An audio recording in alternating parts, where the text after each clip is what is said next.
We begin tonight with our series of reports on coaches, slush funds, and kickbacks. It's prompted a policy change for all of Orange County school districts. And now the superintendent of Capistrano Unified School District has come forward to say they were indeed victims of a slush fund scam by a sports apparel and equipment company. The district superintendent spoke exclusively with reporter David Nazar, who joins us now with more on it. David? Ed and Ann, Capo Unified has concluded its internal investigation, and Superintendent Joseph Farley is finally speaking out.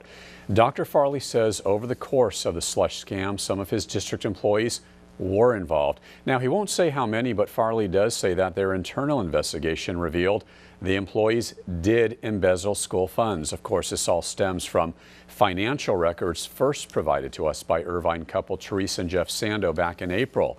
That show Capo was just one of many school districts throughout Southern California that had coaches involved with Lapes athletic team sales.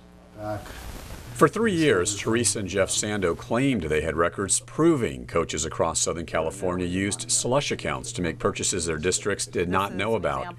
In some cases, the coaches even pocketed money that was supposed to be used for things like team uniforms and equipment. In 2008, the Sandos took over the now-defunct Lapes athletic team sales in Laguna Hills from owner Bill Lapes as it was going under. As they were closing the books on the shuttered business, the Sandos discovered thousands of invoices and checks from secret slush funds. Coaches at Capo Unified had the biggest slush accounts of all the districts in Southern California. When you have a sophisticated arrangement that involves an internal employee and an external company working collaboratively to embezzle, it would be extremely difficult to identify that. You mentioned embezzlement.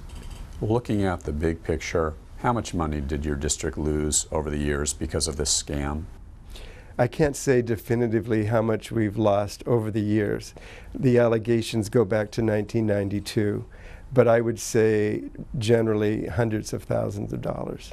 Hundreds of thousands of dollars in taxpayer money. Correct. Have you ever seen anything like this in all of your years in education? No, frankly, I haven't. Capo is the first district to confirm the slush funds existed. Farley wants his district to be proactive, and he says he wants law enforcement to take the necessary action. The OC Sheriff's Department is investigating. Like all school districts, we take it very, very seriously. Jobs are in jeopardy, and in some cases even arrests may be appropriate. The Sandos say Capo Unified listened to everything they had to say. The Sandos say other districts did not take the accusations seriously. That is, until we aired our first story on PBS SoCal. Now, districts throughout Southern California have launched investigations into the relationships some of their coaches had with Lapes Athletics.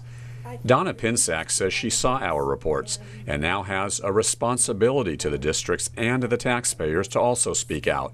Donna was the office manager for 6 years at Lapes athletic team sales. There's a large amount of money out there that coaches have access to with no oversight or accountability. And it's taxpayers' money, and that concerns me. And you saw this firsthand at Lapes athletic team sales? I did. Did you ever try to speak to Bill Lapes or anyone else at the company to say, hey, this is wrong? No. Why didn't you speak out? I didn't feel it was my place, and I also felt that it was perhaps prevalent in the industry. I suspect that if a few are doing it, possibly many are doing it. I felt like if the slush fund situation came to light, it would have the potential to change the way school districts do business with sporting good companies. That change is on its way. Orange County School Superintendent Bill Habermill has distributed this letter to all school districts across the county. It contains a warning that Habermill wants the superintendents to include on all future purchase orders. The new language says in part that school districts prohibit suppliers from providing or promising to provide incentives, favors, and rebates to school employees for their personal benefit. Discounts must be negotiated by an assistant superintendent or someone they designate, and if a supplier is caught providing or promising to provide unauthorized gifts to a district employee, the district will immediately end all current and future orders with the company and will contact law enforcement. And School Superintendent Bill Habermill says he expects the policy change will be adopted the beginning of August. And Ed and Ann Habermill is also proposing that this new requirement be met statewide. And really kudos to Habermill and Dr. Joe Farley for speaking out and effecting change when everyone else right now is remaining silent on this issue. David, thanks so very much. Thanks a lot, David.